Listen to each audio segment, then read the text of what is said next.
are. I just want to make sure that I have it all right. We're going to have a good time tonight. Let's get this show started. How is everybody doing? Saying hi to Michael Stiller, Marmalization, Austin Jackson. How are you guys doing? Going to be a little all over the place tonight. We're going to do some Electric Universe first. Well, some Universe and then Electric Universe. And hopefully we'll do some chat and then we'll get into some music. I always like to start with the music because it's the music that takes me places. You just got to listen to it, listen to the weave, and just get into the intricacy of the song. It doesn't have to be very intricate either. It just be a damn one guitar. It just does something to me. I can't explain it, but I love it. First, this is a new one, and I put on some images, and then we'll get right to the first video in a few minutes. Thanks for joining me. I'll talk to you in a little bit. It is channeling. Yeah. Where is it? Okay.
love that little song.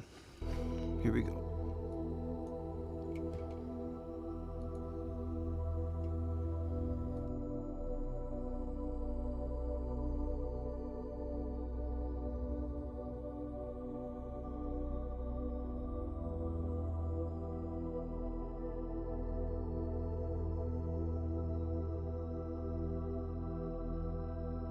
Before we go any further, I just want it to be known that reading mainstream articles causes me mental anguish, acute scotoma, severe anxiety, narcolepsy, nightmares, mental trauma, PSPD, emotional distress, hurt feelings, moral hazard, pain and suffering, psychic energy, emotional harm, intellectual disability, academic failure, acute WTF disorder, psychological trauma, and greater damage to the rare cavity. The only thing that will help is a good dose of Electric Universe writing. Messier 87 has swallowed an entire galaxy in the last billion years.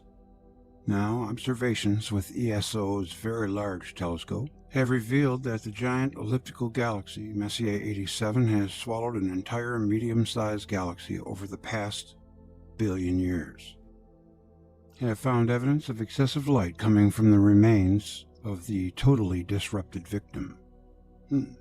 For the first time, a team of astronomers has been able to track the motions of 300 glowing planetary nebulae to find clear evidence of this event, and also found evidence of excessive light coming from the remains of the totally disrupted victim. I'm trying to picture a galaxy eating another galaxy. It would just become part of that galaxy. But yeah, who knows what it would look like. Astronomers expect that galaxies grow by swallowing smaller galaxies, but the evidence is usually not easy to see. Just as the remains of the water thrown from a glass into a pond will quickly merge with the pond water, the stars and the infalling galaxy merge in with the very similar stars of the bigger galaxy, leaving no trace. But now a team of astronomers led by PhD student Elisa Longobardi at the Max Planck Institute in Garching, Germany, has applied a clever observational trick to clearly show that the nearby giant elliptical galaxy Messier 87 merged with a smaller spiral galaxy in the last billion years. This result shows directly that large luminous structures in the universe are still growing in a substantial way. Galaxies are not finished yet, says Elisa. Look up Halton-Arp. A large sector of the Messier 87's outer halo now appears twice as bright as it would if the collision had not taken place. Messier 87 is at the center of the Virgo cluster of galaxies. And this is what we think it looks like. But this is what it really looks like.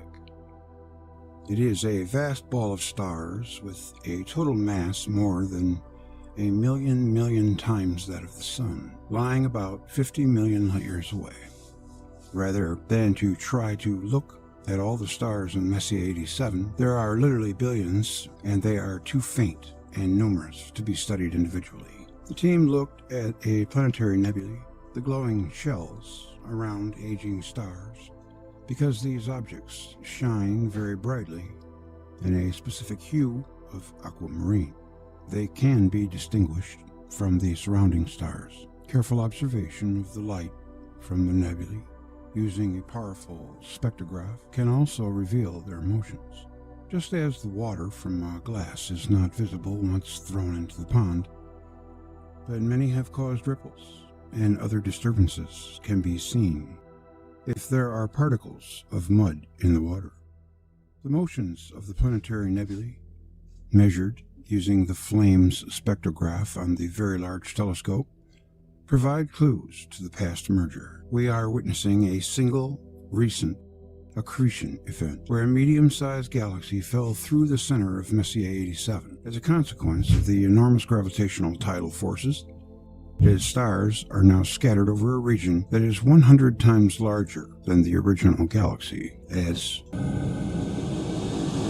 Ortwin Gerhard, head of the dynamics group at the Max Planck Institute, an extragalactic astronomer and co-author of the new study. The team also looked very carefully at the light distribution in the outer parts of Messier 87, found evidence of extra light coming from the stars in the galaxy that had been pulled in and disrupted. These observations also have shown that the disrupted galaxy has added younger, bluer stars to Messier 87, which was probably a star-forming spiral galaxy before its merger. It is very exciting to be able to identify stars that have been scattered around hundreds of thousands of light years in the halo of this galaxy. Can you imagine being a planet going around a star in the Eaton galaxy? around it, but still be able to see from their velocities that they belong to a common structure. The green planetary nebulae are the needles in the haystack of the golden stars, but these rare needles hold the clues to what happened to the stars, concludes co-author Magda Garching, Germany.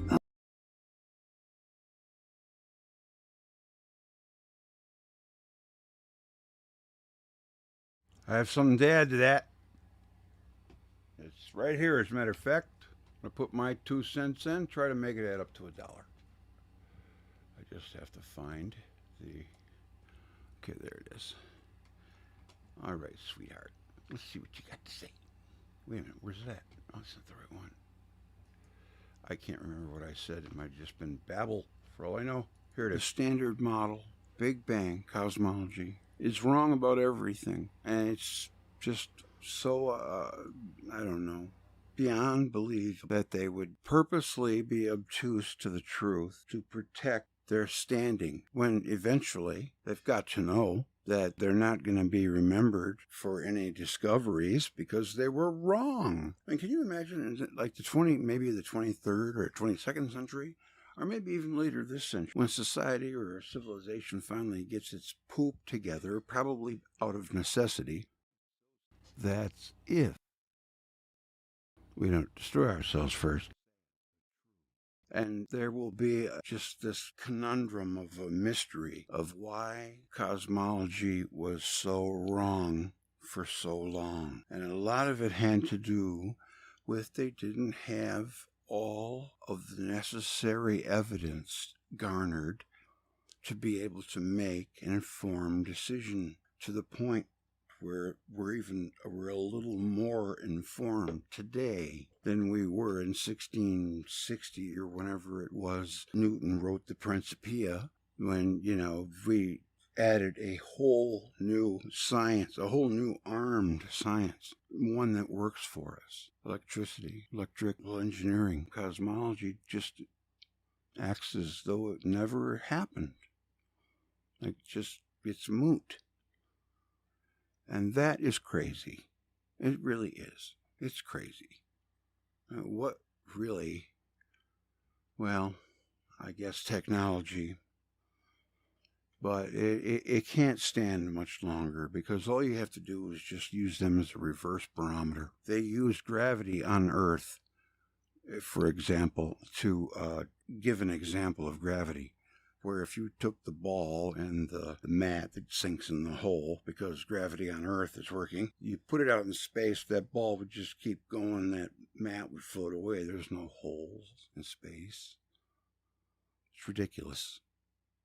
Einstein puts in his own cosmological constant because he didn't like where the answer was going. That should be a red flag and a half there. And the whole thing, it's just a sham. It's a total sham, a hoax. We're being, what was that show? Punked? Yeah, we're being punked by our own science. I don't know, are they snickering to each other at dinner, or do they really believe in the nonsense that they spout? Like Velikovsky said, a very prolific statement, that gravity and inertia can only work if the sun is a neutral body.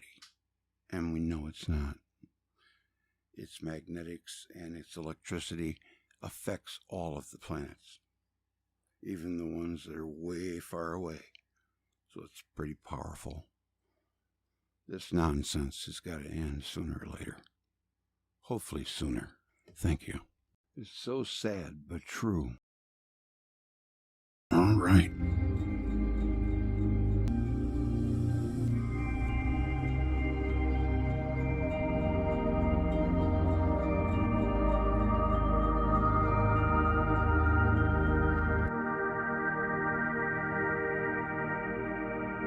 Black heart. Holes in space and time. We should remember that there was once a discipline called natural philosophy. Unfortunately, this discipline seems to not exist today. It has been renamed science, but science of today is in danger of losing much of the natural philosophy aspect. Hans Elfing. Consensus astronomers believe that gamma rays, X-rays, and radio waves are created by gravity and acceleration in space. Dusty clouds of hydrogen gas are supposed to reach temperatures in the millions of Kelvin, causing gas and dust to glow brightly and emit radiation. In that view, most powerful radiation sources are those that achieve the greatest gravitational force. Cygnus A is one of the first radio sources that revealed jets and lobes accelerating out of its nucleus. They are thought to result from material falling into a central black hole, where it is torn apart. Subatomic debris is then propelled out of the galactic core by some means not understood in consensus circles. It is suggested that spinning magnetic fields surround black holes, but the theory cannot be tested. Among the many difficulties faced by mainstream astrophysics is how magnetic fields can align and compress particle emissions into gas that maintain coherency. Radio jets from some galaxies reach out for over 1 million light years before they disperse into vast clouds of radio-emitting particles, larger than their galactic sources. Recently, the astronomical community announced their first image of a black hole. Researchers from the Max Planck Institute for Radio Astronomy in Bonn, Germany, and the Institute of Radio Astronomy, IRAM, using the Event Horizon Telescope, captured what they believe is an image of a black hole. What is that visual evidence? The press release states that a ring-like structure with a dark central region, the black hole's shadow. This ring appears in multiple separate observations using different imaging methods, making the scientists involved confident that they have indeed captured the shadow of a black hole. The important factor missing in their observation is that the magnetic fields mentioned in the press release are electromagnetic and not simply magnetic. The only way to generate a magnetic field is with a flow of electric charge or electricity. As written in previous pictures of the day, radio bright celestial objects are not created in gravity fields, no matter how powerful. Laboratory experiments most easily produce them by accelerating charged particles through an electric field, rather than gravity. An electromagnetic entity, called a plasmoid, is responsible for jets, lobes, and other objects in space. Many people need to learn about this plasmoid. As far as black holes are concerned, there are no experiments that show evidence for matter collapse to near infinite density. It is Bennett pinches, Z pinches, in plasma state material that form plasmoids.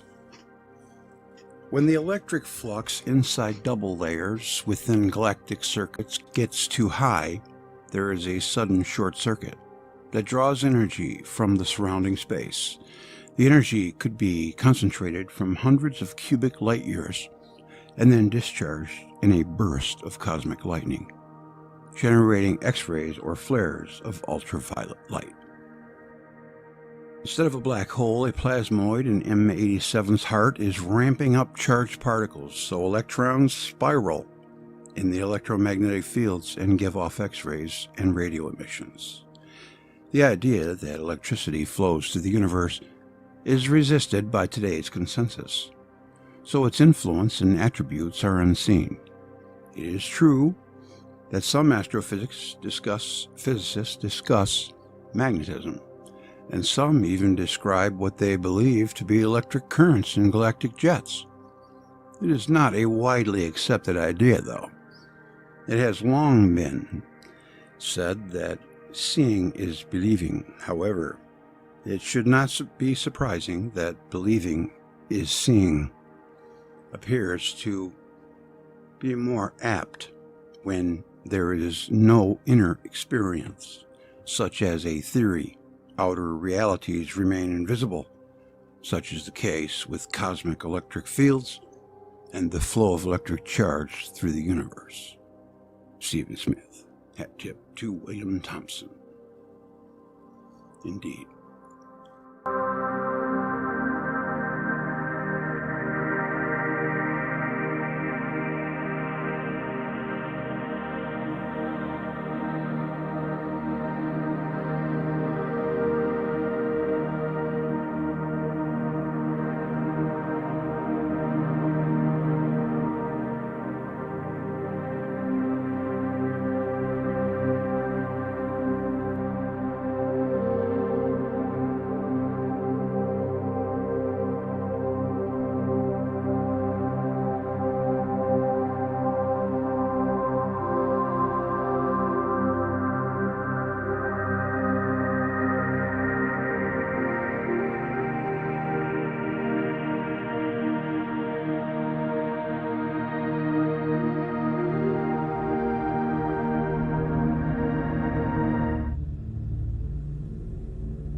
The Sapphire technology was designed and built to replicate the atmosphere of the Sun in a laboratory on Earth, and to test the electric sun model. These are the factors we control.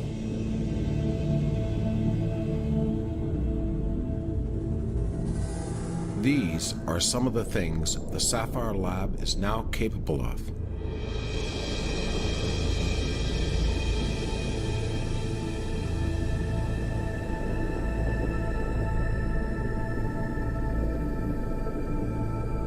These are some of our recent discoveries.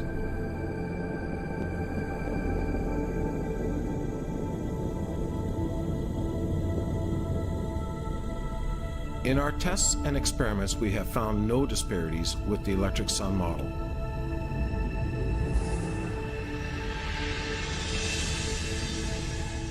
In fact, all the evidence to date indicates that electricity is the primal force in the universe. Interstellar medium, one from the world of cells. Same thing, interstellar medium, world of cells. This is my favorite. Two of those are from the world of biology, two are views of something going on in our galaxy.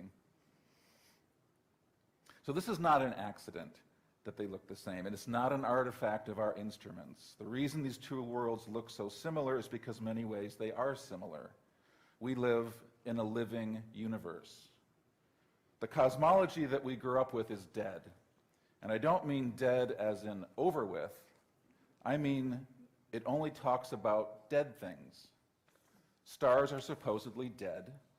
Galaxies are supposedly dead. The whole universe is supposedly dead. And only you and I are alive. Only you and I. The profoundness of this absurdity needs to be re-examined. Astrophysics will be stuck until it can acknowledge that the objects it studies are alive, just like you and me, and our little cells.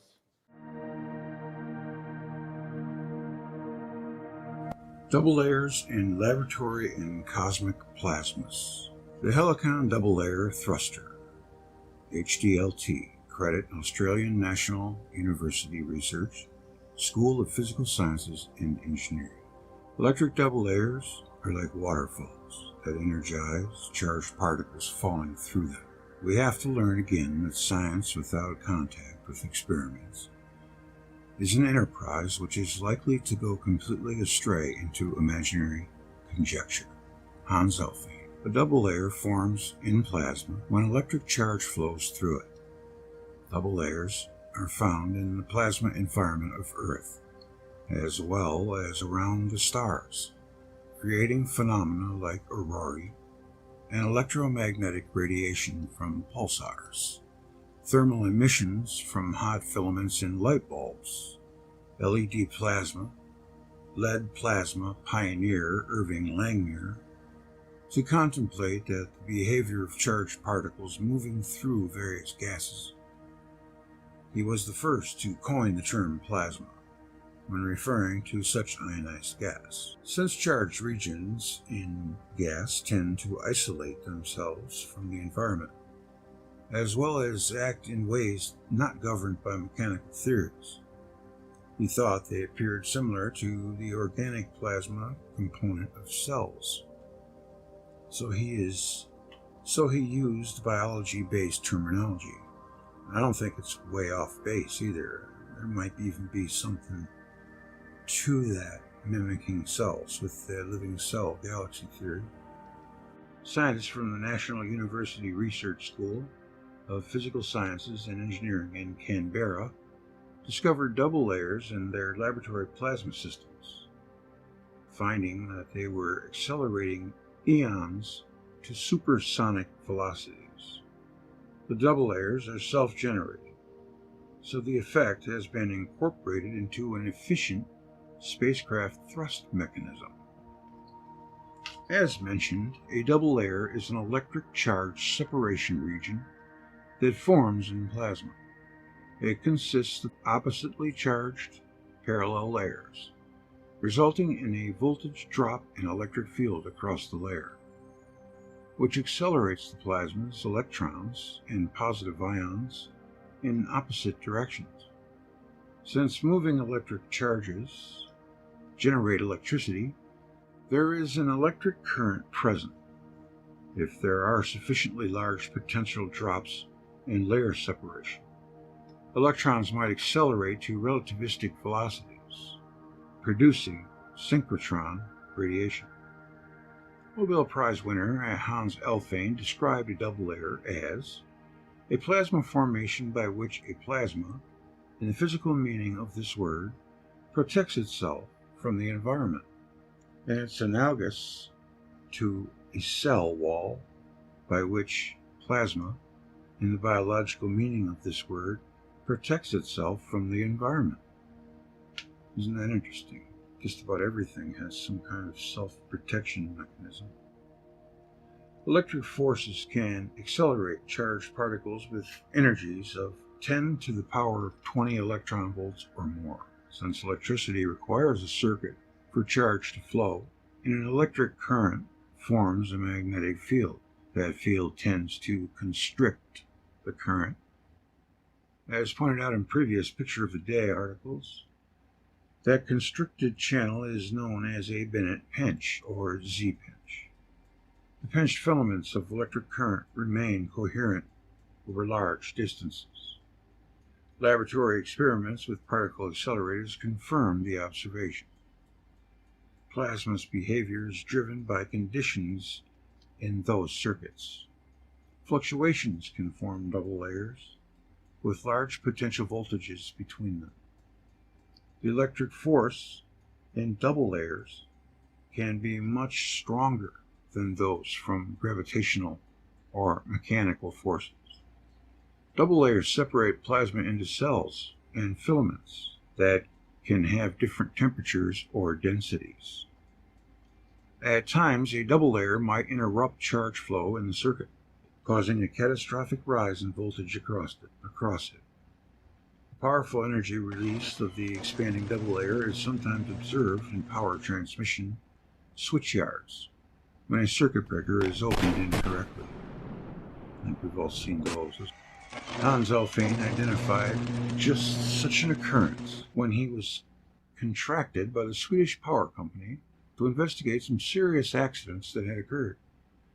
A few of the mercury arc rectifiers used in the power transmission circuits had exploded for no apparent reason. Alfvén identified the cause as unstable double layers within the plasma flow. He wrote, "In Sweden, the water power is located in the north and the industry in the south. The transfer of power between these regions over a distance of about 1,000 kilometers was first done with AC, when it was realized that DC transmission would be cheaper. Mercury rectifiers were developed. It turned out that such a system normally worked well, but it happened now and then that rectifiers produced enormous overvoltages, so that fat electrical sparks filled the rectifying station and did considerable harm. An arc rectifier must have a very low pressure of mercury vapor in order to stand the high back voltages during half of the AC cycle. On the other hand, it must be able to carry large currents during the other half cycle. It turned out that these two requirements were conflicting. Because of very low pressure, the plasma could not carry enough current. If the current density is too high, an exploding double layer may be formed. This means that in the plasma, a region of high vacuum is produced. The plasma refuses to carry any current at all. At the sudden interruption of the 1,000 kilometer inductance produces enormous overvoltages, which may be destructive. There are also double layers in space that emit radio wave over a broad band of frequencies. They can sort galactic material into regions of like composition and condense it. They can accelerate charged particles to cosmic ray energies. Double layers in space can explode for the same reason as Alfvén's rectifiers, releasing more energy than is locally present. This effect can be seen in stellar flares or so-called nova outbursts. Let's just hope the sun never does that. Since plasma is composed of charged particles, their movement constitutes an electric current which generates a magnetic field. Electrons spiral in the resulting magnetic field, creating synchrotron radiation that can shine in all high energy frequencies, including extreme ultraviolet, X-rays, and gamma rays. According to Alfvén and others, electric power flows along the spiral arms of a galactic circuit, where it is concentrated and stored in a central plasmoid within the galactic bulge. When the current density reaches a critical threshold, the plasmoid discharges along the galaxy's spin axis as an energetic jet of plasma. The phenomenon has been replicated in the laboratory with a plasma focus device. Cosmic plasmas and their activity can be replicated in the laboratory, allowing insights into the large-scale structures that populate the universe. Since gravitational forces cannot be examined in the laboratory, or laboratory, if you choose, consensus opinions about the gravity-only model of celestial objects suffer from a moribund condition. Hopefully, a fresh perspective. It's reasonable to start about 100 years ago. And about 100 years ago, almost everybody in astronomy, without question, assumed that the whole of the universe was what you could see in the Milky Way. Nobody felt that the universe was any bigger than the stars that you see in the sky, associated with our own local Milky Way. And that was the situation certainly around 1905, times like that. They're well-known people who propounded these ideas. 10 years later, Einstein first proposed his general theory of relativity. Now, when Einstein proposed this, it's a theory of gravity, which means that it's a theory which should represent the whole of the universe, because it's gravitational forces that are controlling the universe.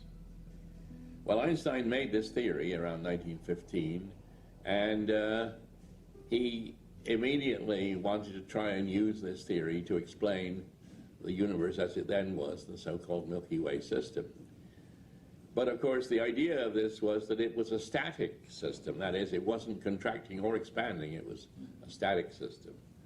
And Einstein found that his equations did not allow for a static universe, unless he inserted a certain constant in the mathematics, which became known as the cosmological constant. But what happened in the early 1920s was that a very clever Russian called Friedman in 1922 found solutions to Einstein's equations which allow the universe to either expand or contract. Now that was done in the Soviet Union soon after the revolution, and nobody in the West knew about this, I think. But in 1927, a Belgian priest, the Abbé Lemaitre, as he later became, also discovered these solutions. And he went to England, and his work was publicized in Cambridge and elsewhere, and the famous English astronomer Sir Arthur Eddington and others got to know about this, and they immediately began to say, how can this apply to the current universe? Well, in the same period, in 1929, Hubble made what I still believe was the most important discovery in extragalactic astronomy. Nobody in the West knew about this, I think. But in 1927, a Belgian priest, the Abbé Lemaitre, as he later became, also discovered these solutions. And he went to England, and his work was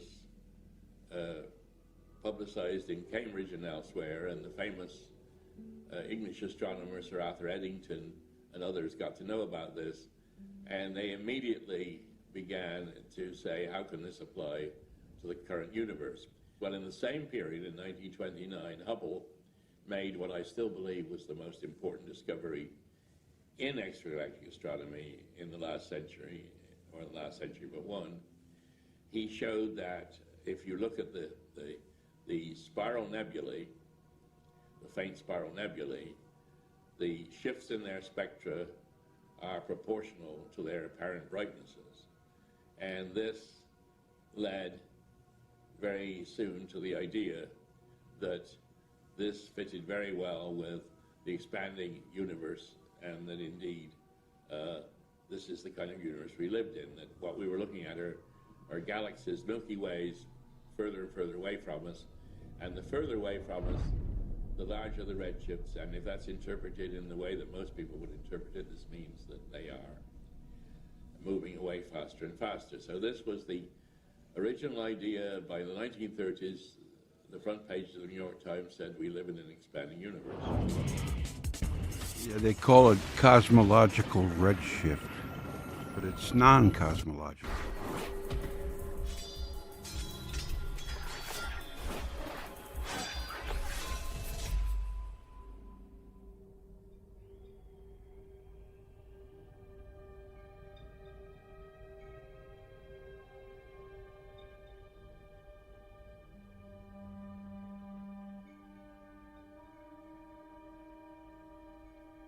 When Hubble made his great discovery, it was for galaxies like our own Milky Way galaxy, and they all followed the same rule, that the fainter they are, the larger their redshift.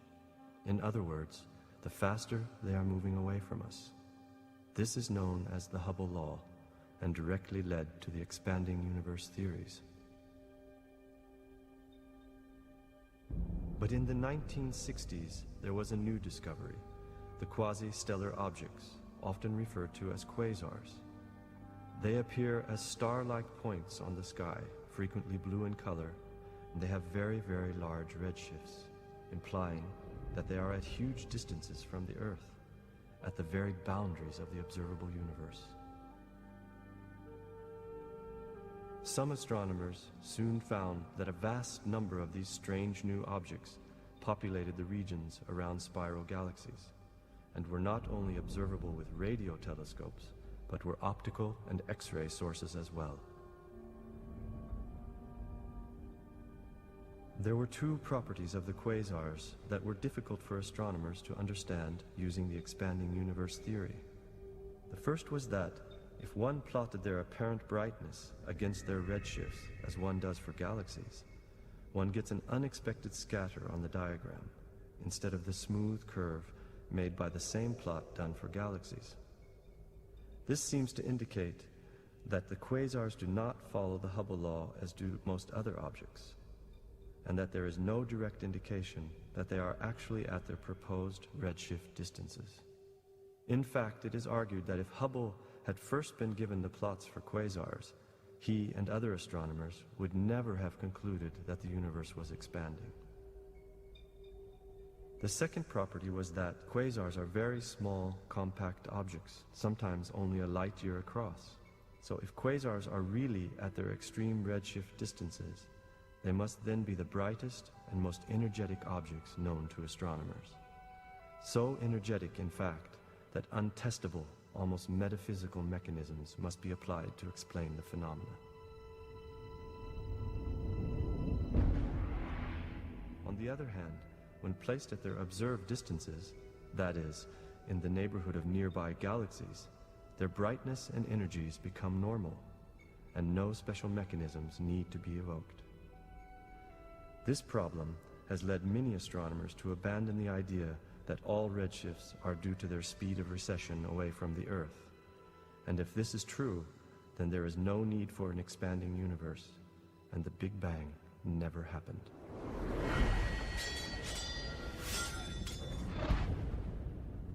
The questions arise. Is there a connection between certain types of galaxies and the quasar? Are quasars ejected from galaxies, and in fact proto-galaxies themselves? Is there some other astrophysical process which can explain the redshift discrepancies? One of the world's most controversial experts on the structure and morphology of quasars, Halton C. Arp, has for 35 years proposed just such an idea. For the heresy of opposing orthodox interpretations of the redshift problem, Arp has had to pay a heavy price, the same price paid by many a scientist with new and innovative ideas. Dr. Arp was forced to resign from his permanent position at the Carnegie Institute of Washington Observatories after the Caltech head of the Telescope Allocation Committee threatened him by saying, unless he changed his line of research, they would take away his telescope time. It's supposed to be almost impossible Due to get this a fact, tenured and his professor ongoing fired. struggle against the established paradigms, Arp is often referred to as the modern Galileo. I remember when I sent the paper into the first paper into Astrophysical Journal on the nature of companion galaxies, and I had a lot of them on the ends of spiral arms, so I was sure that they were connected, and I showed that they were systematically redshifted. I sent that in with naive, great expectations that people would be terribly interested and impressed on this. And the editor of the Astrophysical Journal at that time was Subrahmanyan Chandrasekhar, who had a fantastic reputation as a master theoretician and also quite an incomprehensible theoretician, and a tremendously powerful figure in the field, and editor of the Astrophysical Journal, which is probably the most It powerful breaks down to position. jealous hater.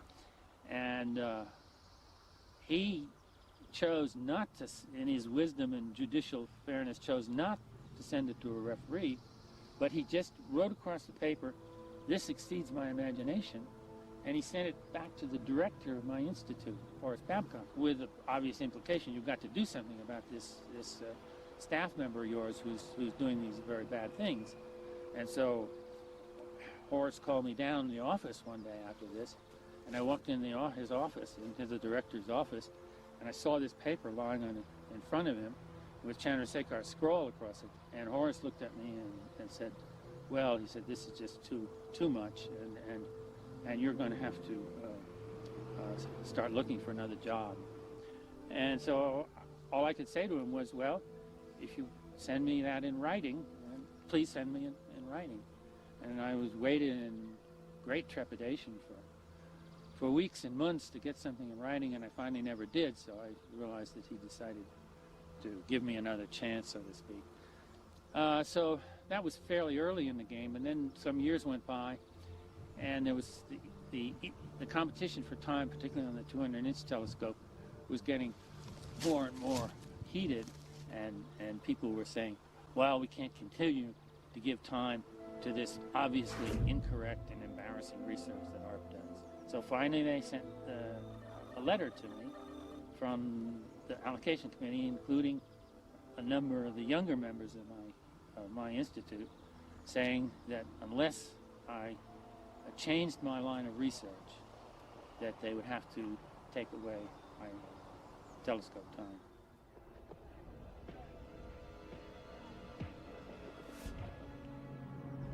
At that point, I considered the situation very carefully, and I figured that the evidence, although a lot more evidence could be gathered and has since been gathered since then, the important thing was not the evidence, because if it was true, it would come out someday. The important thing was the principle of scientific investigation, whether scientists could follow new lines of investigation and follow up on evidence which apparently contradicted the current theorems and the current paradigms. And I also felt that regardless of what happened to me personally, that this was the important issue, and that I had no choice but to resign on the point of this issue, so that if it developed, which I thought it would, that my line of investigation was correct, that people then in the future would say, okay, this was the wrong thing to do, and in the future we're going to have to see that this kind of thing doesn't happen again. His name could be as famous as Michelangelo in 500 years. That's something. The observers come in now with the belief that we live in a Big Bang universe, and therefore all of their ways of understanding things are tailored to that. Or Galileo, I should say. And they don't come in with the possibility that our alternative, or any other for that matter, is right, and really do it in an open-minded way. Problem with graduate education. I think graduate education is not teaching students to think. They were initially at high redshift, and the redshift decayed as time went on, and therefore we were looking at a physics that was operating in the universe in which matter was born with low mass and with very high redshift, and as it matured and evolved into our present form, that we were seeing the birth and evolution of galaxies in the universe.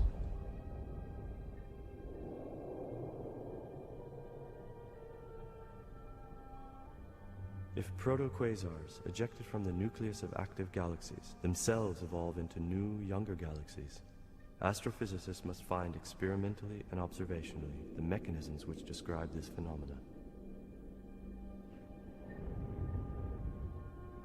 One model explains that the proto-quasars are ejected, trapped in the galaxy's extreme magnetic field, aligned along the spiral arms, thus explaining the torn, disturbed features often observed in the galactic medium, and the frequent appearance of high redshift companion galaxies attached by filaments to a lower redshift parent galaxy.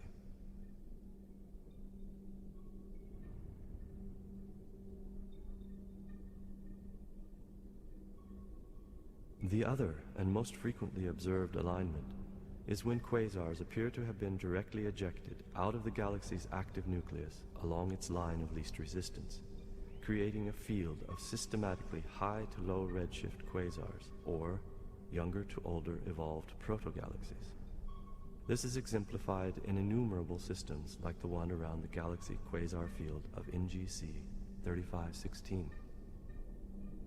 If one disregards the proposed redshift distance to these objects, observation clearly points to ejection as a likely explanation for their close vicinity to the central galaxies around which they are found.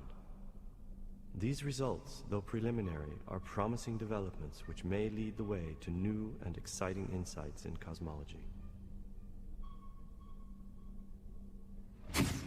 One of the best and earliest of the really controversial things was a Seafoot galaxy known as NGC 4319, which Chip Arp discovered that it has a protrusion coming out in the south direction from it, one of its spiral arms, and ending up on another galaxy known as Markarian.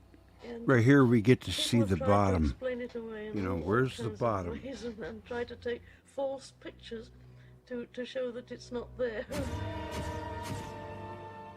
But I've seen the good pictures, which were the first really good pictures were taken by Jack Solentic. NGC 4319 was part of some work that I did in the early 80s when I was a young astronomer, a young faculty member, and people were coming up to me and saying, oh, I've written a paper to show that what Chip Arp has done is wrong. There were at least 3 famous papers right around 79, 80, 81, and it took about 5 minutes to look at these papers to see that they were flawed. And one of them was a paper that claimed to show no connection between NGC 4319 and the quasar, Markarian 205. So at that time, I had the opportunity to work at JPL using the new image processing facilities that had been developed for the Voyager program, in fact. And it took 1 hour's effort to show that there was some kind of a luminous feature between those 2 objects. I don't know what it is, but there's no question that there is a luminous feature. He's got to have a sore butt from all the fence sitting he does. It was dismissed in the early 80s. Suddenly there appeared press releases from Space Telescope Science Institute, which was the research arm of NASA's Hubble Space Telescope. And this press release said that they were not connected, and it gave a Hubble Space Telescope picture. It was not very deep, and you could just see 2 objects and no connection between them. And in this press release, then they said that this proved that there was no contradiction with the current expanding universe paradigm. No connection between the 2 objects. So I looked at their picture, then I downloaded it, and it took me 5 minutes to show that it's still there. Now, I don't know what it is, but I think you face up to the existence of the feature, and then you consider conventional and unconventional explanations. But I was really surprised that they felt it necessary to issue a press release saying, it's not there, it's not real. It's the same thing we saw 20 years ago. But it's hard to get people to look at this because they don't understand it. You see, it's again the non-cosmological redshifts.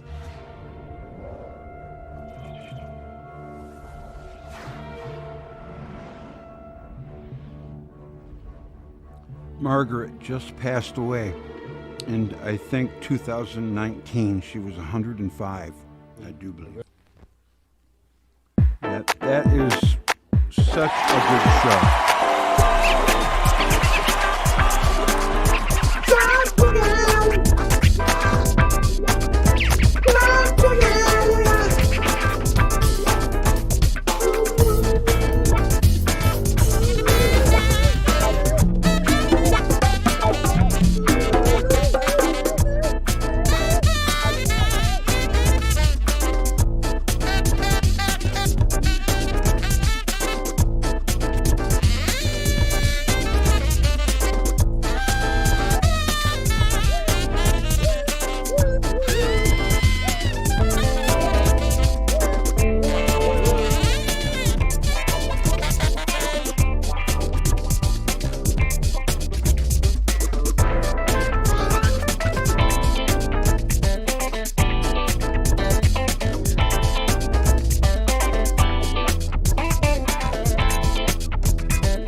Little false flag.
Science heading for a Big Bang.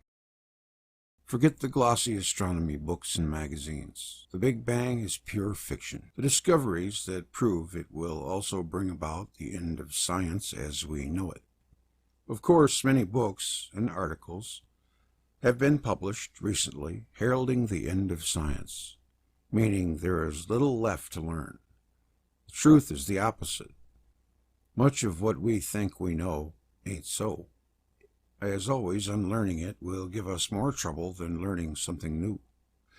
The belief of scientists in their cleverly concocted creation story, the Big Bang, has become so entrenched and overhyped that it is difficult to imagine an effective face-saving strategy when the news leaks out that it is nonsense. And let there be no doubt about it, the hard science to prove the case against the Big Bang has been done by an astronomer who is uniquely well placed for the task. His name is Halton Arp, known for his classic work in Arp's Atlas of Peculiar Galaxies. When he began to announce findings nearly 30 years ago that contradicted orthodox cosmology, he was refused telescope time and publication in the standard journals. In frustration, he published 2 books. The first in 1987, titled Quasars, Redshift, and Controversies, and more recently, Seeing Red. Redshift is the term used to describe the shift in frequency of spectral lines toward the red end of the spectrum. It's known to occur when an object is speeding away from us. Edwin Hubble discovered that the luminosity of a galaxy is related to its redshift. The fainter the galaxy, the higher the redshift. He suggested one interpretation of this data is that the greater the redshift, and therefore the velocity, the further away the galaxy. Thus, the expanding universe was born. But he was careful not to assume that this was the only possible interpretation of the redshift data. Others have since thrown scientific caution to the winds and used Hubble's hypothesis as a rubbery yardstick with which to measure the size and age of the universe. ARP avoided this unscientific approach and made discoveries that are unequaled in the history of astronomy. Many peculiar galaxies turn out to be what are known as active galaxies. They are also seen to have thin jets of matter firing from their cores, and bridges of matter or radio lobes connecting them with nearby objects. ARP noticed that quasars are clustered in the sky with active galaxies far too often to be a coincidence. Quasars are faint star-like objects whose spectra are highly redshifted. The Big Bang view is that their redshifts are due to the expansion of the universe and the Doppler effect, as the quasars race away from us at a good fraction of light speed. A high redshift equates in that model to great distance, so they should have no association with much closer galaxies. Yet ARP showed that some quasars are connected by bridges or jets of matter to active galaxies. Since the advent of orbiting X-ray telescopes, these bridges are becoming abundantly clear. But now we come to the results of ARP's work that will shake the foundations of modern physics. He found that quasars lined up on either side of active galaxies as if they are spat out at regular intervals from the galactic cores, above and below the plane of the galaxy. He then found that the redshifts of these quasars fall back toward normal levels and increase in brightness the further they are from the parent galaxy. In other words, the redshift is a measure of the age of the quasar. Also, the quasars slow down, as if they are increasing in mass. Even more shocking was ARP's discovery that quasar redshifts are quantized.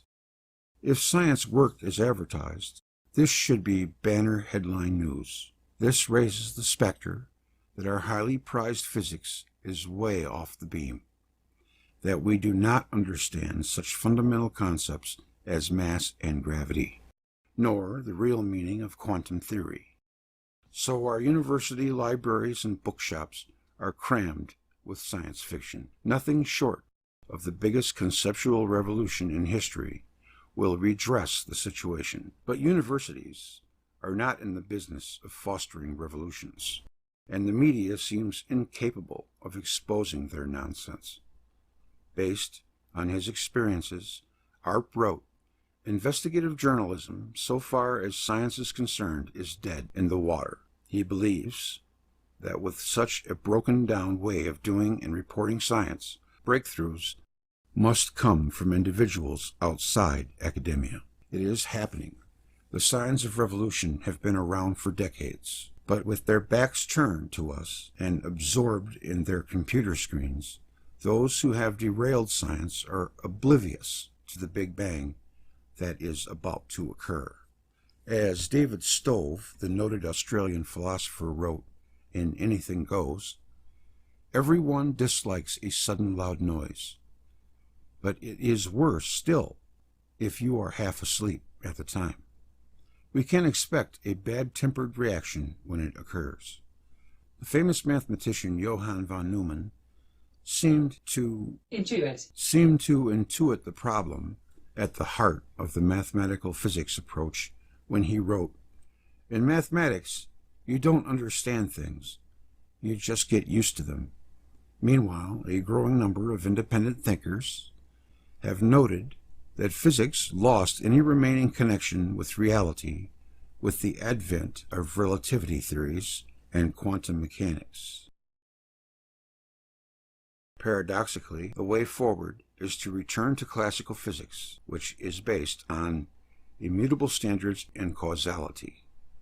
The equations of modern science were merely descriptive and not casual explanations. The same equations may apply to many different causes. Relativity introduces rubbery rather than immutable standards. Mass, length, and time change with velocities and observers. As philosopher Michael Miller, Dead Ink 2021, puts it, If a measuring standard varies, who knows how, then the quantities measured by means of it vary who knows how, and the equations connecting those quantities mean who knows what. This is precisely the bog in which relativists have mired themselves. Their doctrine of curved space is symptomatic. Generations of science students have tried to make sense of curved space and succeeded only in warping their minds. As with past revolutions, the seeds are already sown. A good science would be alert, without prejudice, to wider future possibilities. Unfortunately, academia teaches and encourages prejudice and narrow focus. ARP goes so far as to compare the dogmatism of astronomy unfavorably to that of the medieval church. It is the mission of hollow science to look at the big picture and find the promising ideas that would form the new science of this new millennium. ARP's observational work on intrinsic redshift is already a cornerstone for a new cosmology. It depicts a smaller, stable cosmos as part of an infinite, eternal universe. It has almost biological overtones when it traces families of galaxies, with quasars being the galactic children in various stages of adolescence. There are two key elements required to explain the dynamics of quasar formation and quantization of redshift. An article featured in the March-April issue of American Scientist drops the first shoe. It demonstrates, again, that plasma physics holds the key to understanding stars and galaxies, and the inexplicable, in gravitational terms, ejection of vast gobs of matter at colossal speeds. Experiment shows that a powerful electric current in a magnetic field can create a solar coronal mass ejection event, CME. And since magnetic fields are caused by electric currents, the prime mover is electric discharge phenomena in plasma. From personal experience, electric discharges in plasma are not a part of the curriculum for astrophysics. Cosmology should be the realm of plasma physicists and electrical engineers. Astronomers have discovered a magnetic bubble around one of ARP's favorite galaxies, M82. Notice that astrophysicists always deal with effects, winds, magnetism, and not causes, electric currents. The diagram of M82 is almost identical to that of the plasma physicist Eric Lerner in his book The Big Bang Never Happened, published in 1992. In that book, a simple, highly compact, and efficient ejection engine is described, the plasma focus. It can explain simply the episodic ejection of quasars from the centers of active galaxies. In an electric universe, infinitely heavy objects are not needed to offset the infinitely weak force of gravity. When explaining high-energy outbursts, black holes and neutron stars simply do not exist. The electrical nature of matter prevents the formation of supermassive objects. The second shoe is dropped heavily by physicist Ralph Sansbury, who has been using his own resources to experiment with laser light and show that there are near instantaneous electrical forces that can account for light, magnetism, and gravity. In other words, the electric force is fundamental, and all others are derived from it, even the nuclear force. The quantum nature of matter interactions are then seen, in a classical sense, to be due to electrostatic resonances operating at near infinite speed between subparticles that constitute electrons, protons, and neutrons. Causality is reinstated in physics. If science worked as advertised, this should be banner headline news, and Ralph wouldn't be working alone in his basement. In the view of hollow science, this is the only model that can sensibly explain ARP's galaxy-wide quantum jumps in redshift. The argument goes like this. A quasar is ejected from a galactic nucleus by the plasma focus effect as an electron-deficient plasmoid. Electrons are trapped in the focus longer than the much heavier protons. Now, the phenomenon of mass is due to the energy conserving elastic response of charged particles to external electric forces. If gravity is an electric force, inertial and gravitational mass will always be identical. Because the electric polarization of stars in the quasar is low at first, the mass of protons and neutrons will be lower than in the parent galaxy. Consequently, electron orbits within quasar atoms will have lower energy. Light from them will be redshifted. Luminosity will also be lower due to lack of charge carrying electrons. Electrons streaming after the quasar create an X-ray jet and vast radial lobes. Such electron jets are seen clearly in images from the orbiting Chandra X-ray telescope.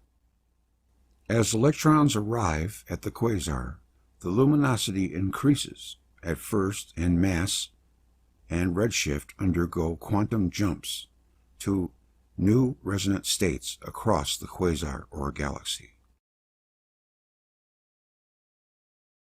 From a NASA news report issued April 19th, the distance record for a quasar has been broken yet again. At the present time, no other object in the universe has been found to be more distant than the above speck. The recently discovered quasar has been clocked at redshift 5.82. The exact relation between redshift and distance remains presently unknown, although surely higher redshifts do mean greater distance. The above quasar is likely billions of light years away, and so is seen when the universe was younger than 1 billion years old, less than 1/10 of its present age. Like all quasars, this object is probably a large black hole in the center of a distant galaxy. Blah, blah, blah. Has NASA suddenly become uncharacteristically coy about the meaning of redshift? The use of the word surely implies a question mark. It is usual in academia to ignore and ostracize a dissenter, in the hope he will give up. But ARP is not a quitter, he is a big hitter. If ostracism fails, then scientists rewrite history, as if they really knew all along. The first step in that process is to equivocate in scientific reports to allow a new interpretation to be introduced retrospectively. Watch carefully. Wall Thornhill. Excellent article, Wall.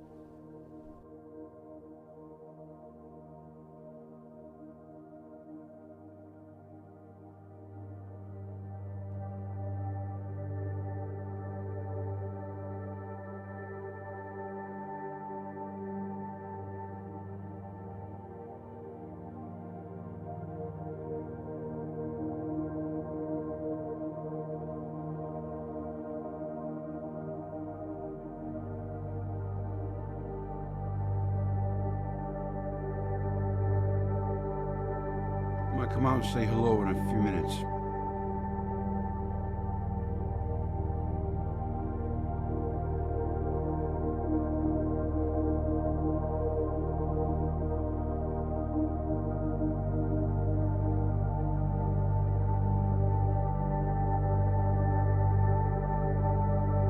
Electric gravity in an electric universe.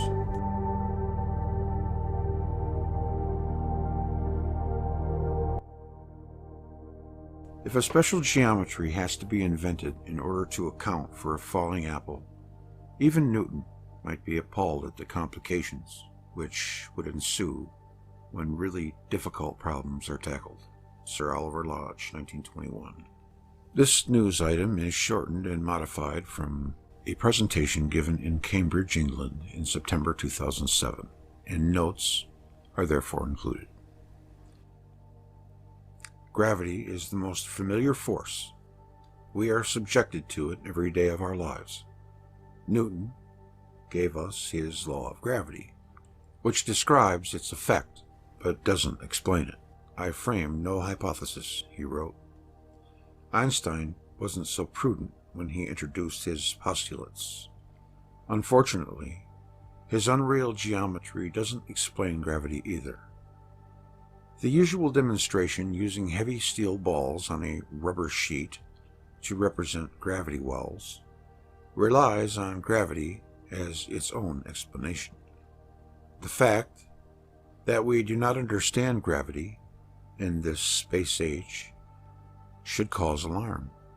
Our cosmology, our view of our situation in the universe, is based on a mystery. The Big Bang is a monumentally expensive work of fiction. We missed a chance to include electricity in astronomy in the early 1900s. Birkeland was performing his electrical Little Earth or Torella experiments in Norway, and Gauss and Weber were discovering the electrical interactions of matter. Today, physicists labor under misconceptions about the nature of matter and space.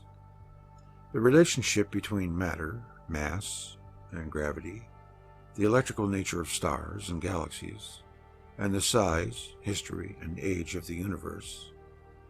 So when astrophysicists turn to particle physicists to solve their intractable problems, and particle physicists use it as an excuse for squandering billions of dollars on futile experiments, neither party recognizes that the other discipline is in a perilous state.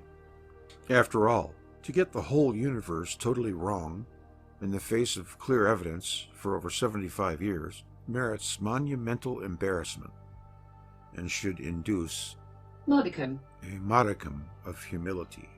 The standard model of particle physics would appear to fail in nearly every possible way, and all of its failures seem to stem from the early 1930s. By all indications, science seems to have taken a wrong turn about this time. After 300 years of progressively simplifying the description of the universe with fewer entities and simpler laws, it suddenly turned the other way, with complexity and entities multiplying like rabbits. We are in the 21st century, but our understanding of the origin of inertia, mass, gravitation, still remains what has been for centuries an outstanding puzzle. How has this situation arisen? In the 20th century, technology perfected wireless communication and computers and got man into space, while fundamental science fell deeper into a black hole of complication, illogicality, and metaphysics. I consider the principal cause has been the usurpation, since Einstein, of natural philosophy and physics by theoretical mathematicians. Meanwhile, Einstein, perhaps to his credit, remained skeptical of his own work. I have always found it instructive to read what past luminaries of science thought of a radically new idea.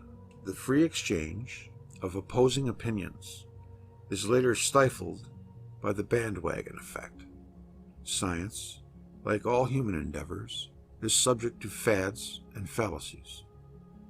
When controversy was still tolerated over Einstein's theories, Sir Oliver Lodge, a noted Fellow of the Royal Society, wrote in Nature on February 17, 1921, "What is really wanting for a truly natural philosophy is a supplement to Newtonian mechanics, expressed in terms of the medium which he suspected and sought after, but could not attain, and introducing the additional facts, chiefly electrical, especially the fact of variable inertia discovered since his time. If we could understand the structure of the particle in terms of the medium of which it is composed, And if we knew the structure of the rest of the medium also, so as to account for the potential stress at every point, that would be a splendid step, beyond anything accomplished yet. This is precisely the electric universe view. Natural philosophy has withered in its confrontation with the modern fashion of mathematical metaphysics and computer games. Most of the discoveries now are merely computer-generated virtual reality, black holes, dark matter, dark energy, etc. The computer models are constructed upon a shadowy kernel of ignorance. We do not understand gravity. Einstein, in his special theory of relativity, postulated that there was no medium called the ether. But Maxwell's theory of electromagnetism requires it. And Sir Oliver Lodge saw the ether as crucial to our understanding. So Einstein, at a stroke, removed any possibility that he or his followers would find a link between electromagnetism and gravity. It served the egos of his followers to consecrate Einstein's ideas and treat dissent as blasphemy. Sometimes a concept is baffling, not because it is profound, but because it is wrong. Decades later, Paul R. Hale wrote in Scientific Monthly, May 1954, "The more we study gravitation, the more there grows upon us the feeling that there is something peculiarly fundamental about this phenomenon, to a degree that is unequaled among other natural phenomena. Its independence of the factors that affect other phenomena, and its dependence only upon mass and distance, suggest that its roots avoid things superficial and go down deep into the unseen, to the very essence of matter and space. Gravitation still a mystery." This sentiment has been echoed down to the present, but few are listening. The problem has been worsened by the particle physicists who indulge in their own virtual reality, inventing virtual particles to transmit forces. If they could understand the structure of the particle in terms of the medium of which it is composed, and put flesh on the metaphysical bones of quantum theory, we should be much further advanced. Sir Oliver Lodge deserves to be heard once more. It may be that when the structure of an electron is understood, we shall see that an even-powered stress in the surrounding ether is necessarily involved. What I do feel instinctively is that this is the direction for discovery, and what is needed is something internal and intrinsic, and that all attempts to explain gravitation as due to the action of some external agency, whether flying particles or impinging waves, are doomed to failure. For all these speculations regard the atom as a foreign substance, a sort of grit in the ether, driven hither and thither by forces alien to itself. When someday we understand the real relation between matter and ether, I venture to predict that we shall perceive something more satisfying than that. Electric gravity. In 1850, Faraday performed experiments trying to link gravity with electromagnetism that were unsuccessful. However, his conviction remained. The long and constant persuasion that all the forces of nature are mutually dependent, having one common origin, or rather being different manifestations of one fundamental power, has often made me think on the possibility of establishing by experiment a connection between gravity and electricity. No terms could exaggerate the value of the relation they would establish. Faraday's estimate of the importance of such a concoction still stands. Today, there are a number of scholars pursuing this obvious line of inquiry. After all, the electrical and gravitational forces share fundamental characteristics. They both diminish with the inverse square of the distance. They are both proportional to the product of the interacting masses or charges, and both forces act along the line between them. Matter and mass. Gravity acts in proportion to the mass of an object. What do we mean when we refer to the mass of an object? One of the most astonishing features of the history of physics is the confusion which surrounds the definition of the key term in dynamics, mass. Early in the 20th century, numerous textbooks equated the mass of an object to its weight. That equation led to confusion because it doesn't explain why the mass of an object we measure on a weighing machine, gravitational mass, is identical to the mass of that object when we push it, inertial mass. When it was found that atoms are composed of charged particles, there were attempts to explain mass in terms of electromagnetism. Henry Poincaré wrote in 1914, "What we call mass would seem to be nothing but an appearance, in all inertia, to be of electromagnetic origin. It makes good sense that the equivalence of gravitational and inertial mass should be explained by the electrical structure of matter.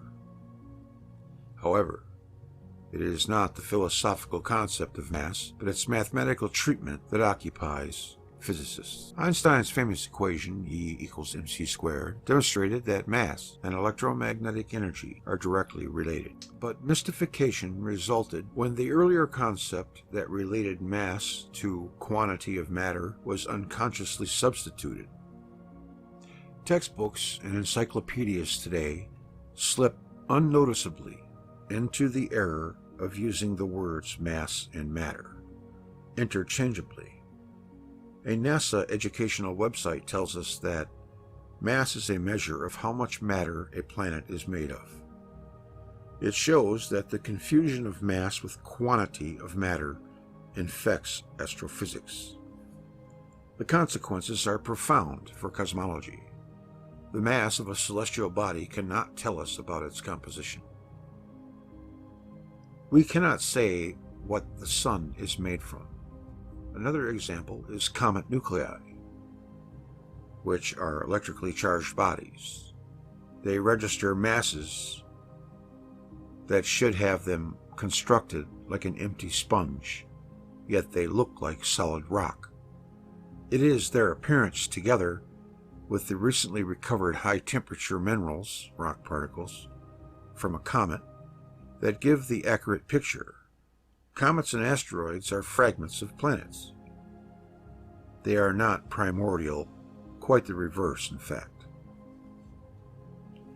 The inexcusable philosophical muddle over matter and mass has given rise to violation of the fundamental physics principle of no creation or annihilation of matter. It has allowed a miraculous cosmological creation story to gain currency, known as the Big Bang. Notions of vacuum energy So and of far, no one particles has winking joined in me and in out the of Great Hall. existence in the vacuum of space are similarly miraculous. The simple fact is that we have no concept of why matter manifests with mass. But when we apply force to a body, how is it that force transferred to overcome inertia? The answer is electrically. by the repulsion between the outer electrons in the atoms closest to the points of contact. The equivalence of inertial and gravitational mass strongly suggests that the force of gravity is a manifestation of the electric force, the origin of mass, and the electrical nature of matter. Without accepting his model in its entirety, I consider Ralph Sansbury's straightforward electrical theory of magnetism and gravity to have conceptual merit. Simply stated, all subatomic particles, including the electron, are resonant systems of orbiting smaller electric charges of opposite polarity, the sum to the charge on that particle. These smaller electric charges he calls subtrons. This is the kind of simplification of particle physics required by Occam's razor, and philosophically agreeable, though it leaves unanswered the real nature and origin of subtrons. In this model, the electron cannot be treated like a fundamental point-like particle. It must have structure to have angular momentum and a preferred magnetic orientation, known vaguely as spin. There must be orbital motion of subtrons within the electron to generate a magnetic dipole. The transfer of energy between the subtrons in their orbits within the classical electron radius must be resonant and near instantaneous for the electron to be a stable particle. The same argument applies to the proton, the neutron, and, as we shall see, the neutrino. This model satisfies Einstein's view that there must be some lower level of structure in matter to cause resonant quantum effects. It is ironic that such a model requires the electric force between the charges to operate incomparably faster than the speed of light, in order that the electron remain a coherent particle. It means that Einstein's special theory of relativity that prohibits signaling faster than light must be repealed. A recent experiment verifies this. Electromagnetic waves are far too slow to be the only means of signaling in an immense universe. Gravity requires the near instantaneous character of the electric force to form stable systems like our solar system and spiral galaxies. Gravitationally, the Earth sees the Sun where it is this instant, not where it was more than 8 minutes ago. Newton's famous law of gravity does not refer to time. We must have a workable concept of the structure of matter that satisfies the observation that the inertial and gravitational masses of an object are equivalent when we accelerate electrons or protons in an electromagnetic field. They become less responsive to the fields the more they are accelerated. This has been interpreted as an increase in particle mass, which is unhelpful until we understand the origin of mass. If the charged subtrons have little intrinsic mass, how do they, in combination, give the electron, proton, and neutron the property of mass? End of part 1.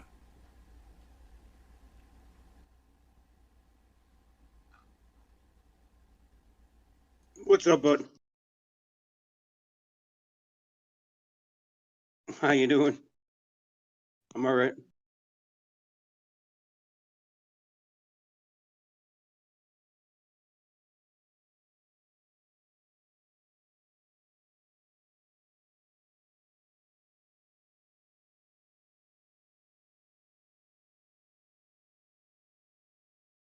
That's a good one. That's pretty good. Yeah. Well, I'm sure there is somewhere, but I've never, that's new to me. I haven't even thought of that. There's so much to think about that, and all the connections. But the biggest thing for me is when everything lines up, it just proves that everything's interconnected. Everything. Yes. I didn't have the OBS mic on when I said that, so I'm going to say it again. We have the mass that we have in astronomy, and then we have like religious mass or black mass. Does anybody know the what is the relation there? Is there has to be one, right? They're using the same damn word. Pretty crazy. Yeah. I need to look at my chatters. Hold on, hold on one second.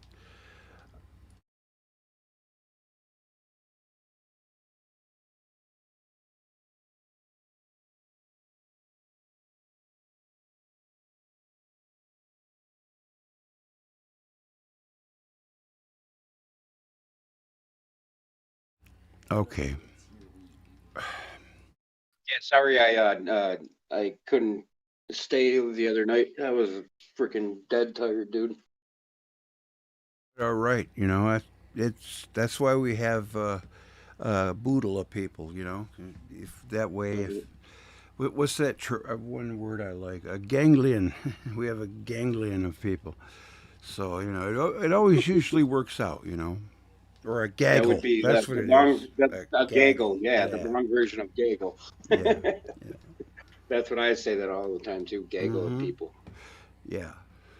That's Yeah. So anyway, I was just putting this little video together, and it gets so frustrating that they're not even close to being on the right track, and they're content. I don't understand how someone could live a lie, basically, and be content with their life. They're not living a truthful life. They're not they're well. not displeased about that. I would be. I wouldn't. It would be like like fake. I have to get rid of that picture. It freezes the whole bunch of them up. When one doesn't even consider the truth, one doesn't even yearn for it. You're probably That maybe that you're that thought right. of the truth doesn't even pass their mind's eye. They don't even consider they're being lied to. Yeah, And anybody, like you said in that video, anybody that dares step out to of line. question the narrative Yeah. of, for me, I think everything, I'm really seriously coming to this conclusion that through us in our center of our own little universes, because each one of us is a center of our own being, whether we want to admit to it or not, but Mm-hmm. we define what is true in our minds or in our essence, and I think that if you or me, because we're on this truth phase that and something was awoken in us that is innate in everybody, but we're closer to it because we've wanted this before, I think, and forever, you know Mm-hmm. and I think that has to do with the cream that rises to the top, and I'm not saying that everybody else isn't, but you know what I mean. Yes. I No. think it just You're right. The cream always does rise top because they're motivated. yeah. It's Bob Dylan said, if you want to get to where you're going, just stay on the same road that you're on, and you'll get there eventually. Exactly. You keep knocking and the door will finally be opened eventually. That's And right. and that Or knocking is or you can because stay on the you road to reap what effort mediocrity in. and live there forever. Exactly. Or you just don't even realize it's mediocrity and you're Right. just caught up Yep. in the cars, stars, and bars mentality of life. Yeah. When we get blinded by, and that's the whole antichrist, the ego part of us, is that we get caught up in that chase because that chase is thrilling. That chase fills the void that we're missing. That chase, it's like the ultimate addiction, and Yeah. that's what money does for us. That's not where it's at for me anymore. Maybe I was like that in my 20s and 30s. Right, exactly. I And didn't. that's why Yeah. we are in the Sethian. And do you know what Sethian means? Why Set is the is in the Egyptian lore and all that? Because Sethian, it means anointing, and that means you're at the setting or the Sethian period of your life, and you're trying to anoint your Yes. spirit to rise Yes. above the material world. Yeah, absolutely. That's absolutely right. And like I said, the word set comes to a whole bunch of different words like sunset, but it means the same Yep. thing. You're at Yep. the end. Yep. And it's in Egyptian. I got goosebumps, Greg. Whenever this happens to me, dude, is when we're talking the truth. And when I hear it resonated back to me, Yeah. it's like, wow. And Yeah. I'm serious. I light up like a fucking Christmas tree, dude. Well, that's good. No, I My like that. It's skin cool, just man. I turns into understand. it's crazy. Yes. It's crazy. It is, and like when I was thinking, okay, like when I'll start thinking along those lines, like you said, set. There's September, there's setting. So all of it has to have something to do with the character set, right? Yes. Mm-hmm. Hekmet Setmet, all of it. Mm-hmm. Amenhotep. You know, all of them words, all of these syllables for our language are actually, it's not English, it's English. You know, it's a culmination of, because every one of our words is based in a long ago word, like a Sanskrit base. You know, Yes. like the word day. The word day literally means God, bro. Oh Deus. yeah. Oh yeah. Yeah. Yeah.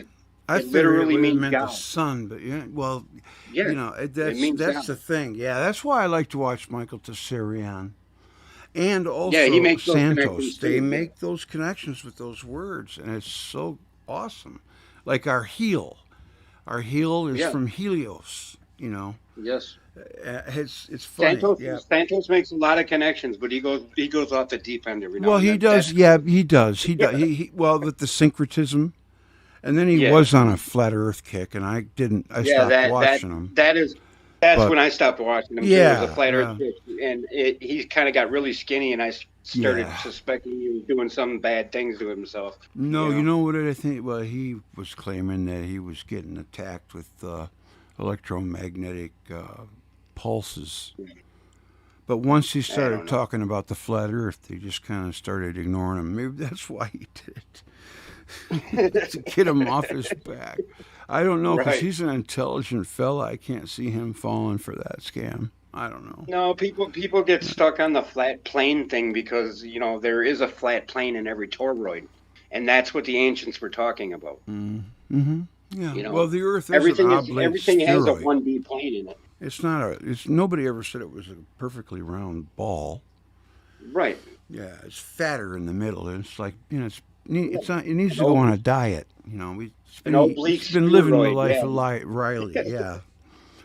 I just heard that term recently from somebody in the UK. They called me, said that I lived the life of Riley, and I'm like, what the fuck does that mean?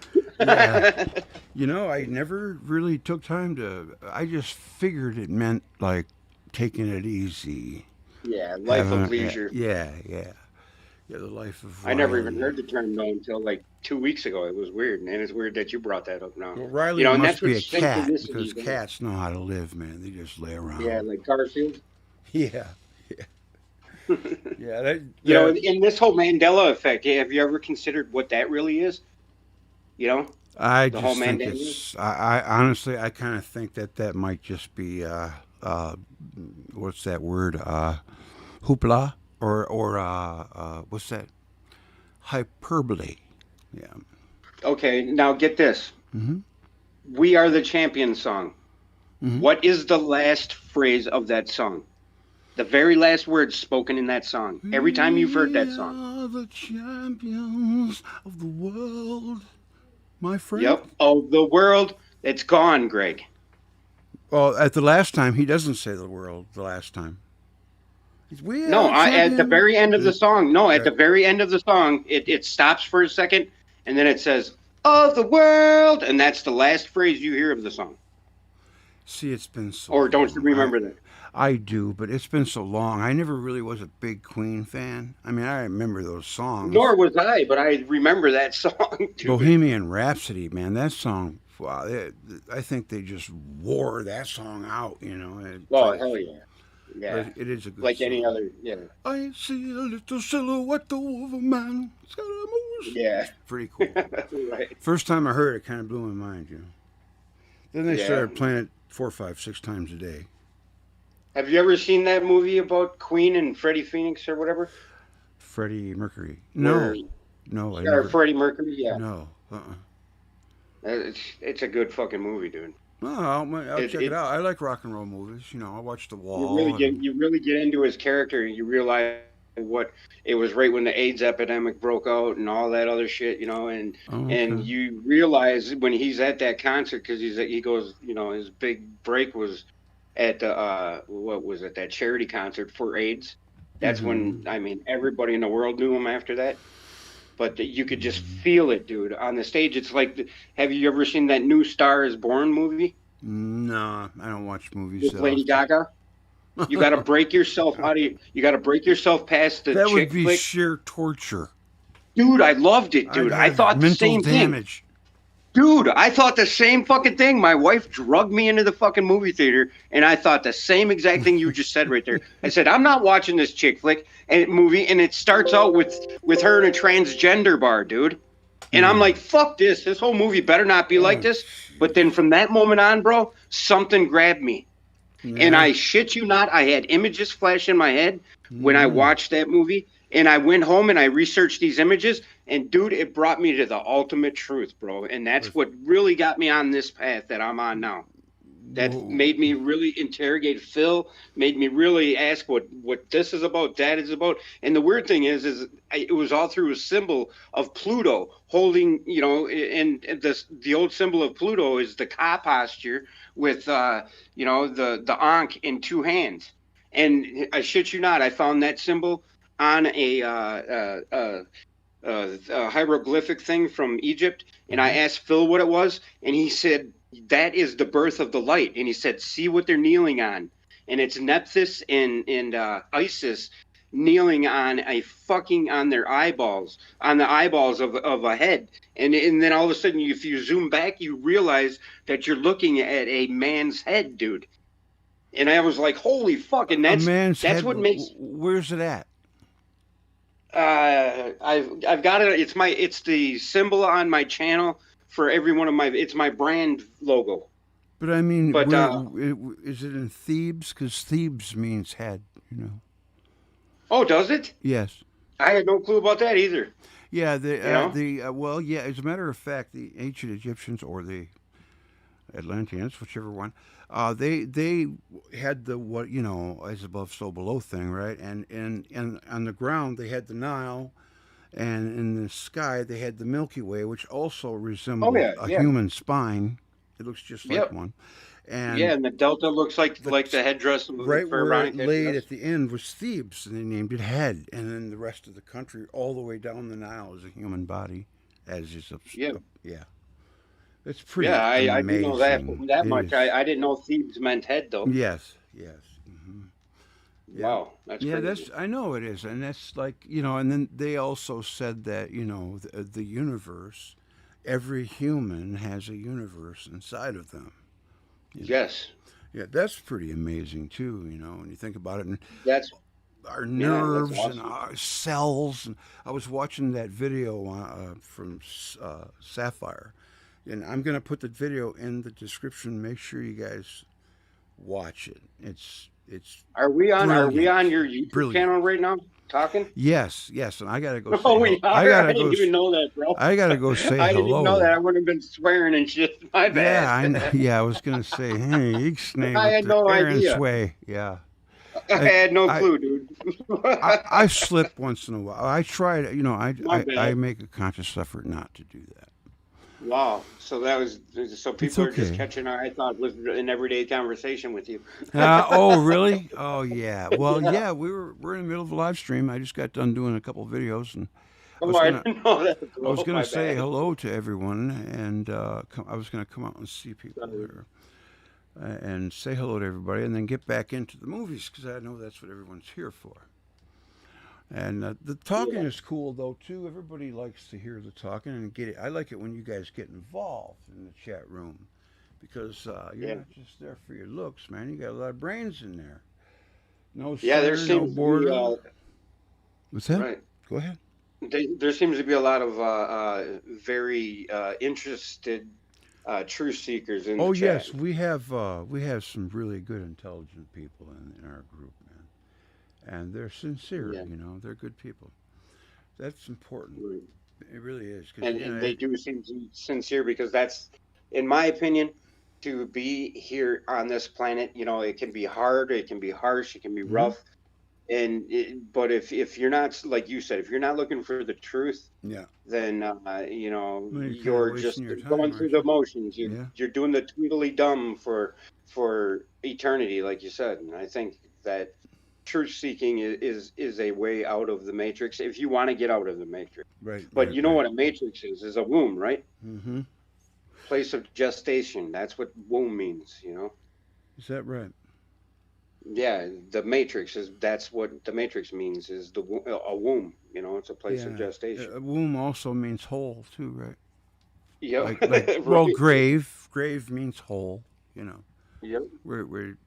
we come out of a hole naked and scared, and we go back into it naked and scared.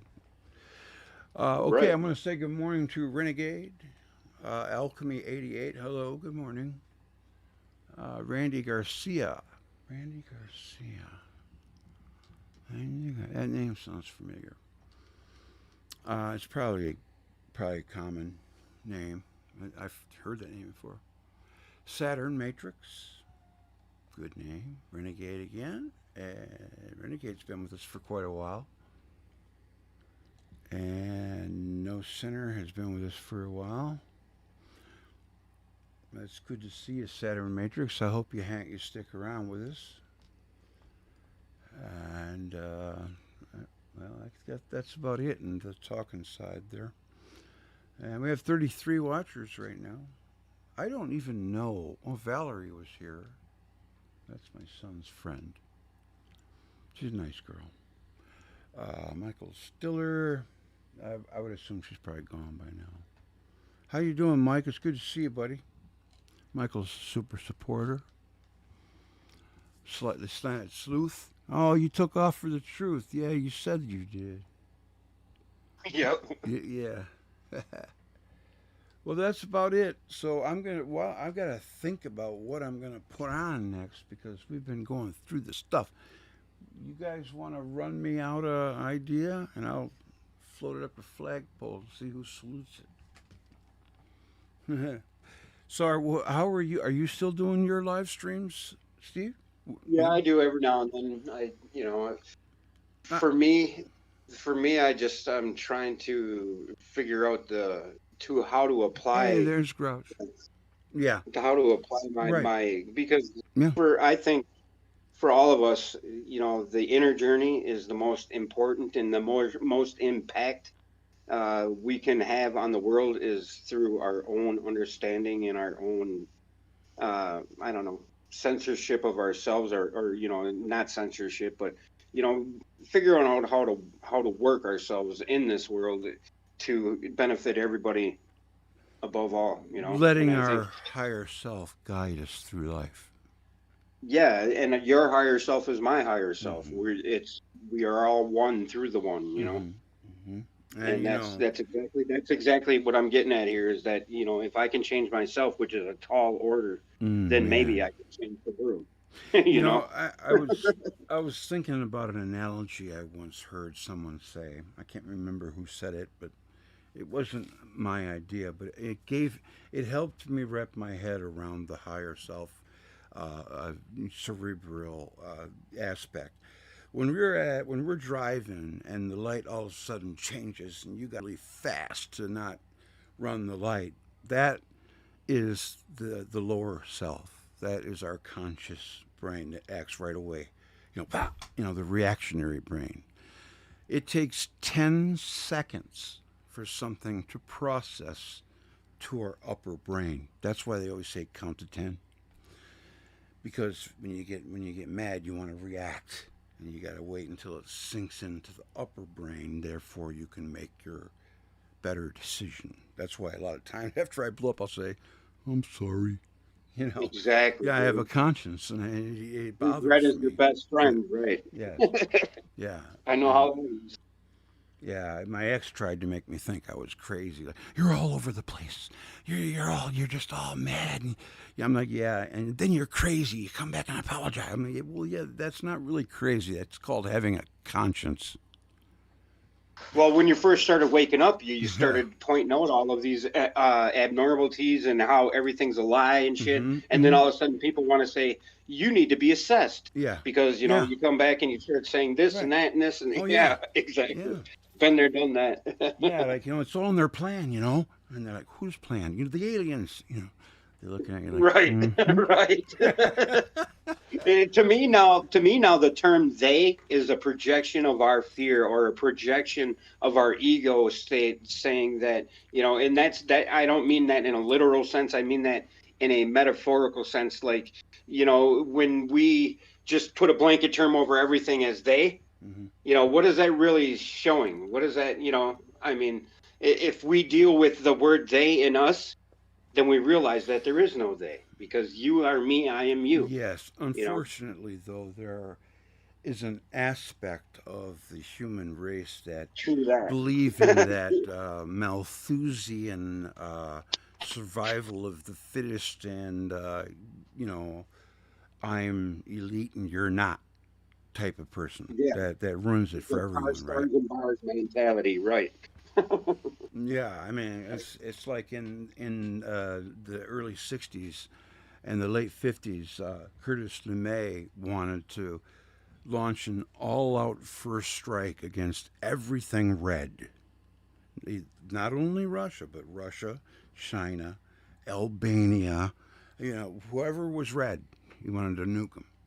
And they thought that, oh, you know, we'll kill about 300 million in the first hour.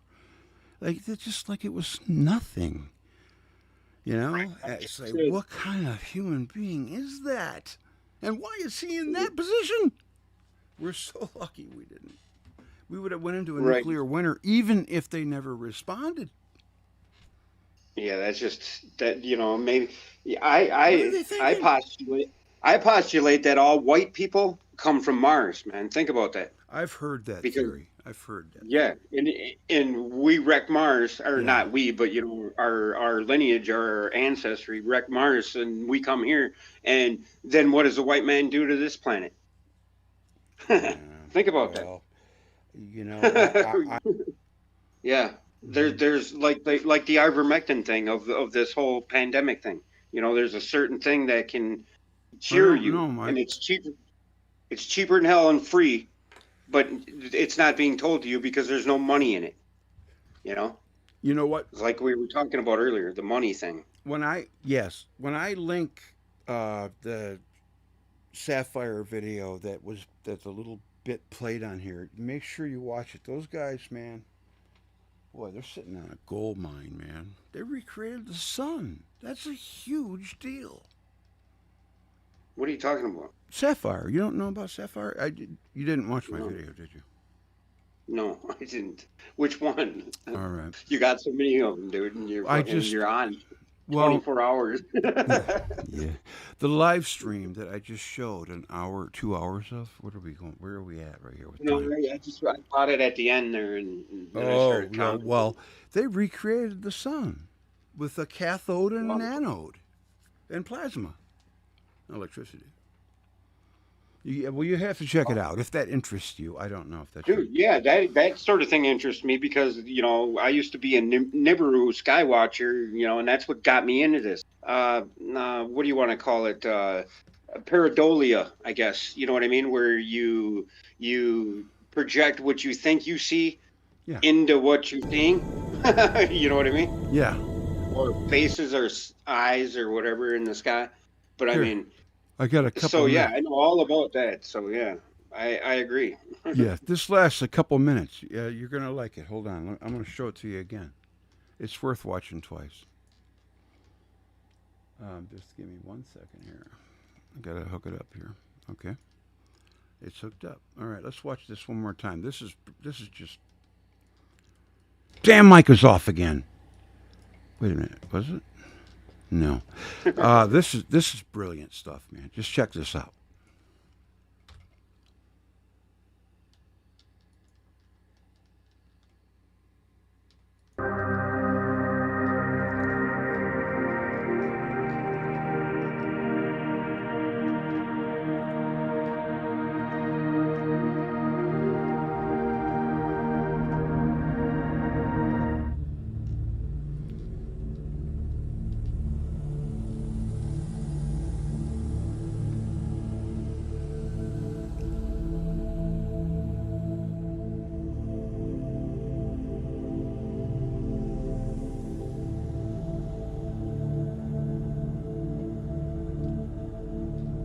The Sapphire technology was designed and built to replicate the atmosphere of the Sun in a laboratory on Earth, and to test the electric sun model. These are the factors we control.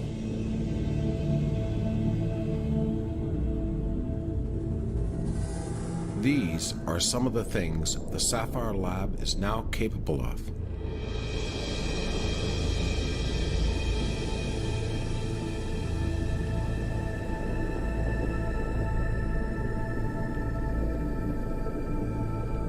These are some of our recent discoveries.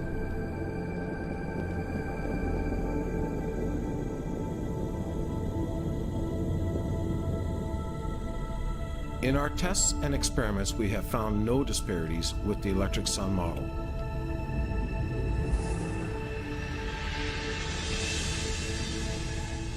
In fact, all the evidence to date indicates that electricity is the primal force in the universe. Stellar medium, one from the world of cells. Same thing, interstellar medium, world of cells. This is my favorite. Two of those are from the world of biology, two are views of something going on in our I'll put this galaxy. in the description. The whole So video. this is not an accident that they look the same, and it's not an artifact of our instruments. The reason these two worlds look so similar Blew is me because away. in many ways they are similar. We live in a living universe. The cosmology that we grew up with is dead.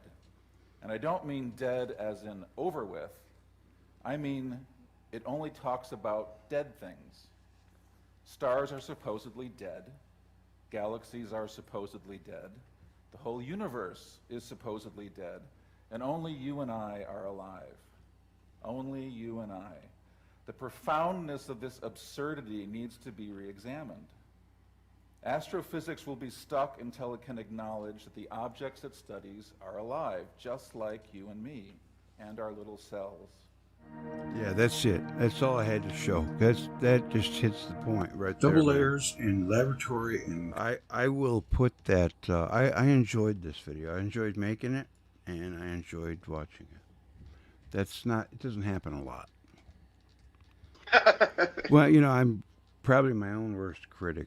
You know, I'm pretty tough on myself. Pretty tough. Yeah. Yeah, I But- hate watching myself or hearing Yeah. myself talk. Yeah, I used to, but I don't anymore. I've accepted it. That I'm a big Yeah. star. I always see it. I always see my attitude coming through, or my ego, or something. Oh like that. yeah, I know. Yeah, I'm breathy. I'm like, it's like, come on, don't stop being so damn breathy when you talk. Yeah. So I try not to Right. be. Yeah. Well, I'm gonna. Go ahead. No, I was just seeing this Saturn matrix said that I think electricity is opposite of magnetism, but Mm-hmm. one cannot exist without the other, and they create each other. Right. Yeah. Yeah. That's right. You can't have. Well, the right either hand one or the rule is other. what? What's the right hand rule, right? Right. You know what? I don't really know because I'm not an electrician, but I know that it exists. I couldn't tell you what it is. Well, okay, you hold your fingers out. One goes one way, and the negative goes the other, and then the magnetism goes up, right? In the thumb. Right? Is that what it is? Right. Yeah, I was just taking a stab. Well, there's there. dielectricity, and then there's the. But I mean, I think what is it? The true thing. I see it as like the galaxy is the plane of inertia, which is the dielectric, or the place where it happens, right? Mm-hmm. Which is where life happens. That's why everything is viewed from our perspective as a belt, like the Kuiper belt, the accretion disk. Well, You know I what I mean, mean? yeah, plasma is alive. I mean, Yeah. it either mimics life or it is alive, which I would probably be more apt to vote for number 2. Well, what does NASA call the heliosphere, or the plasma sheath, or the plasma bubble, or NASA themselves say that, Oh, I know. So Yeah. So Yeah, it's just, I mean, I don't, they're probably, I don't know, they're probably saying, okay, 15 more years and then we'll have to come clean. Who knows? But I think that they keep that lid on there on purpose. I don't think it's a vast oversight. I think, there's a reason.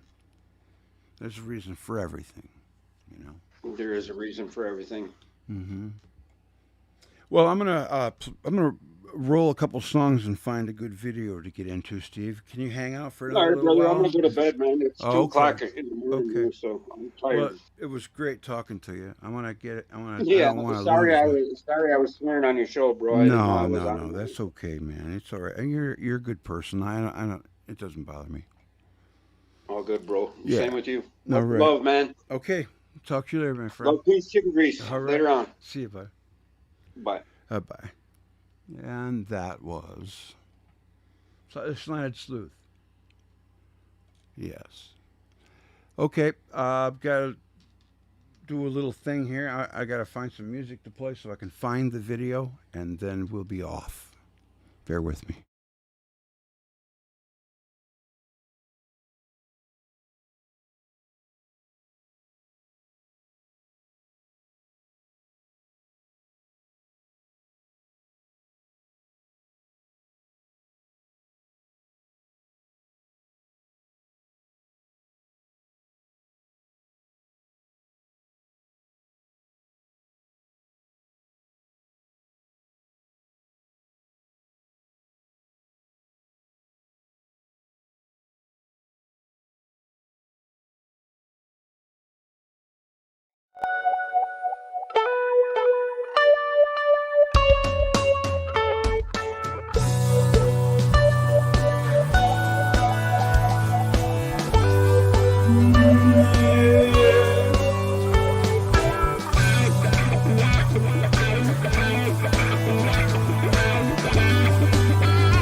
Say that you don't know me,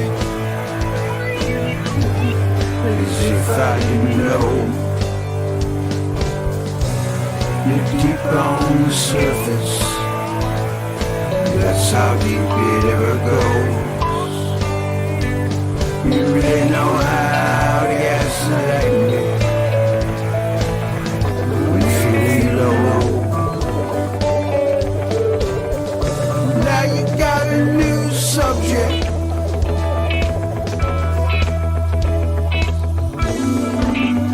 For your dog and pony show.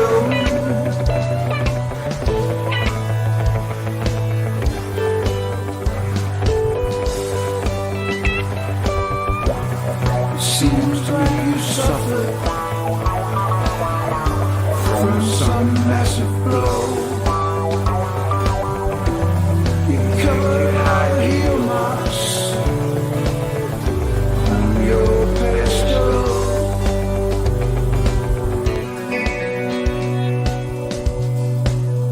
You have no soul. We're gonna wrap this one up. We're coming up on 3 hours. I'm gonna start it right over again. So come on back for part 2. You can find out what I already know.